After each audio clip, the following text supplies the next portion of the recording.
अस्सलाम वालेकुम। Welcome back. Second chapter का हमारा लास्ट टॉपिक आज हम डिस्कस करेंगे, that is data organisation and data analysis. इसमें हम सबसे पहले डेटा की डेफिनेशन पढ़ेंगे, डेटा ऑर्गेनाइजेशन के बारे में पढ़ेंगे और डेटा एनालिसिस के बारे में पढ़ेंगे कि डेटा होता क्या है, डेटा को ऑर्गेनाइज कैसे किया जाता है और डेटा एनालिसिस क्यों किया जाता है, डाटा की इम्पोर्टेंस क्या है किसी भी एक्सपेरिमेंटेशन में, किसी भी ऑब्जर्वेशन में। ये चीज़ें आज हमने डिस्कस करनी है। सबसे पहले हम ये देखेंगे कि व्हाट इज़ डाटा, डाटा की डेफिनेशन देखेंगे कि डाटा होता क्या है। ये आपके पास एक शॉर्ट क्वेश्चन आ सकता है। Data organisation and data analysis दो अलग अलग टॉपिक्स हैं। डाटा क्या है? Any kind of information, information किसी भी चीज़ के बारे में,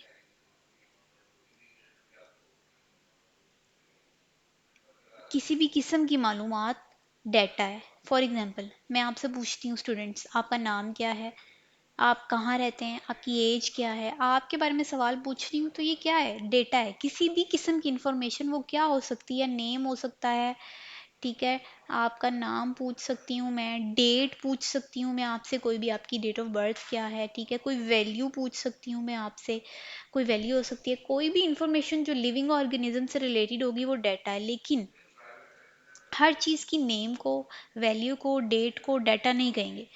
जैसे कोई भी डाटा, साइंटिफिक डाटा कब बनेगा? जब किसी सिस्टम के थ्रू लिया जाएगा, ठीक है। जो भी चीज़ हमने साइंटिफिकली, आपने देखा ना, हमने किसी भी तरह की बात की है तो वो साइंटिफिकली जिस प्रोसीजर से गुजरी है तो ही हमने उसको एक्सेप्ट किया है।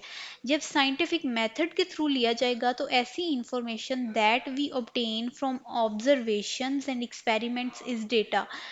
साइंटिफिक मेथड के थ्रू लिया जाएगा तो उसमें क्या होता है, हमारे पास ऑब्जर्वेशन होती है और एक्सपेरिमेंट्स होते हैं, उनके थ्रू जो लिया जाता है उसको हम साइंटिफिक डाटा कहते हैं। Simple name, simple date, simple value is not data. जब हम वो डाटा इंफॉर्मेशन, ऑब्जर्वेशन और एक्सपेरिमेंट से लेंगे तो वो आपके पास एक्चुअल डाटा होगा। Is that clear? डाटा की डेफिनेशन आपको क्लियर हो गई है कि किसी भी चीज़ का नाम पूछना, उसके बारे में इंफॉर्मेशन लेना, वो कोई वैल्यू या फिर इस तरह की कोई भी इंफॉर्मेशन जो हम ऑब्जर्वेशंस और एक्सपेरिमेंटेशंस के थ्रू लेते हैं, that is called data.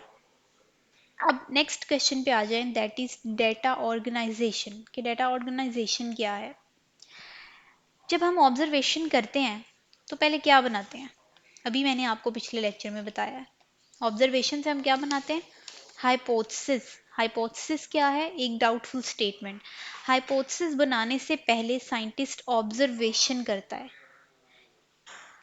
Observation, आपने देखा ना, ऑब्जर्वेशन कितना इंपॉर्टेंट पार्ट है आपके बायोलॉजिकल प्रॉब्लम को सॉल्व करने के मेथड में। हर जगह हमें ऑब्जर्वेशन की ज़रूरत पड़ती है।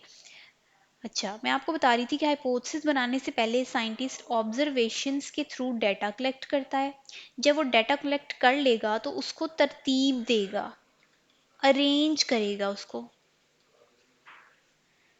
ताकि उस डेटा को देखते ही हमें पता चल जाए कि कोई चीज़ बढ़ रही है, कोई कम हो रही है, या उसमें क्या चेंजिंग्स आ रही हैं। जब वो अरेंज होगी तो हमें इजीली पता चल जाएगा। साइंटिस्ट हाइपोथेसिस बनाने से पहले या एक्सपेरिमेंट के बाद डाटा इकट्ठा करते हैं तो वो पहले एक्सप्लेन करते हैं मेथड्स को, जिन मेथड्स के थ्रू उन्होंने डाटा कलेक्ट किया होता है, ताकि कोई उन्हें चैलेंज ना कर सके। जब भी कोई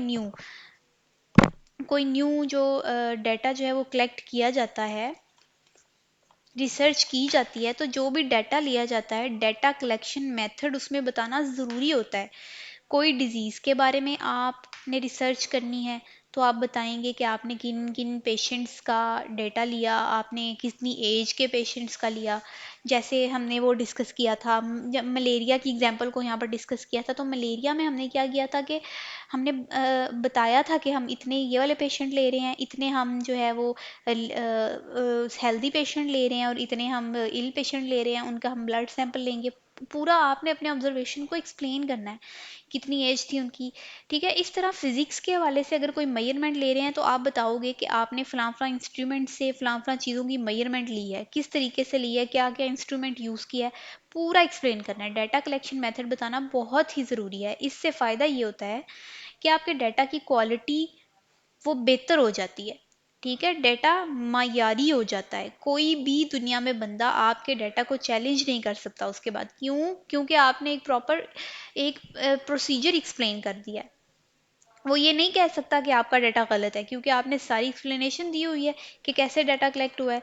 लेकिन तरीका नहीं बताओगे तो किसी को क्या पता चलेगा कि डाटा कैसे कलेक्ट हुआ है। जब आपके पास डाटा आ जाएगा, अब उसको ऑर्गेनाइज करना है, ऐसे ऑर्गेनाइज करना है कि आसानी से समझ आ जाए। Is that clear?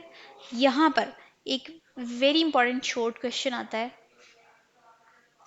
उसको डिस्कस कर लेते हैं। How the data is organised? How the data is organised. पहला सवाल ये था कि हमने डाटा को ऑर्गेनाइज करना है, डाटा ऑर्गेनाइजेशन। अगला सवाल हमारे पास ये है कि हमने डाटा को किस तरीके से ऑर्गेनाइज करना है। तो डाटा को ऑर्गेनाइज किस तरह किया जा सकता है, आप मुझे बताएं। अगर मैं आपको एक कोई सी चीज़ के बारे में इंफॉर्मेशन दे देती हूँ, फॉर एग्जांपल मैं आपको इंफॉर्मेशन दे देती हूँ कि एक कमरा है, एक कमरे के अंदर 10 जो है वो सब्ज़ पत्ते पड़े हुए हैं, 5-6 जो है वो फूल पड़े हुए हैं, 3-4 कुर्सियाँ पड़ी हुई हैं, 2-3 जो है वो ब्राउन कलर के कपड़े पड़े हुए हैं, या फिर इस तरह आप ब्राउन लाइट्स लगी हैं, ब्लैक लाइट्स लगी हुई है, इस तरह आपको मैं एग्जाम्पल एक डाटा दे देती हूँ। आपने उसको ऑर्गेनाइज कैसे करना है?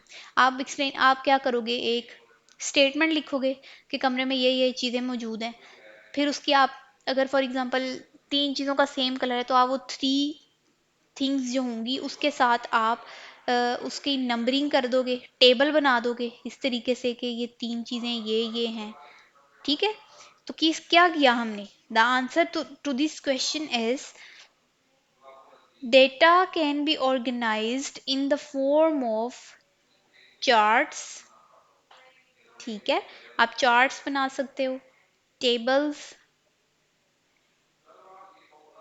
ग्राफ्स बना सकते हो, फ्लो चार्ट्स बना सकते हो, और क्या बना सकते हैं हम? आपकी बुक में बहुत सारे डाटा टेबल्स की फॉर्म में है ना, which is easy to remember. Maps भी बना सकते हैं, डिपेंड करता है टाइप्स ऑफ डाटा पे, मैप्स भी बना सकते हैं। ठीक है, अब आपकी बुक में मलेरिया वाला टेबल था एक साइड पे, छोटी छोटी बातें टेबल्स में लिखी गई हैं। अगर वो बुक के अंदर लिखी हूँ तो आपके लिए भी मसला होगा उसको ढूंढ ढूंढ के, कुरेद कुरेद के पढ़ना, और उसको याद रखना भी मुश्किल होगा, तो इसलिए वो फिर टेबल्स की फॉर्म में लिखा गया है। तो इसी तरह आप डेटा को ऑर्गेनाइज कर सकते हैं बच्चे, चार्ट्स की फॉर्म में, टेबल्स की फॉर्म में, ग्राफ्स में, फ्लो चार्ट्स में, मैप्स में। ये डिपेंड करता है आपके ऑब्जर्वेशन पे कि आपने किस तरीके का डाटा जो है वो आपने कलेक्ट किया हुआ है। नेक्स्ट पे आ जाते हैं, डाटा ऑर्गेनाइजेशन, डाटा एनालिसिस क्या होता है। अच्छा, ऑर्गेनाइज हमने कर लिया। डाटा को ऑर्गेनाइज करना क्यों ज़रूरी? ताकि उसको अंडरस्टैंड करना, उसको समझ आ जाए। ठीक है, समझना आसान हो जाए। जब एक चीज़ वेल अरेंज्ड होगी तो वो समझ आना भी आसान होगी। यहाँ मैं आपको ना इसकी डाटा ऑर्गेनाइजेशन की एक छोटी सी एग्जांपल देती हूँ। मैं आपको कुछ काउंटिंग्स के नंबर देती हूँ। ठीक है, फॉर एग्जांपल मैंने आपको दिए 1 2 3 4 5 6 7 8 9 10। ये मैंने आपको 10 नंबर्स दे दिए, ये अरेंजमेंट से लिखी है। आपसे अगर मैं पूछती हूँ कि इनमें से सबसे छोटा नंबर कौन सा है, सबसे बड़ा नंबर कौन सा है, इजी टू टेल।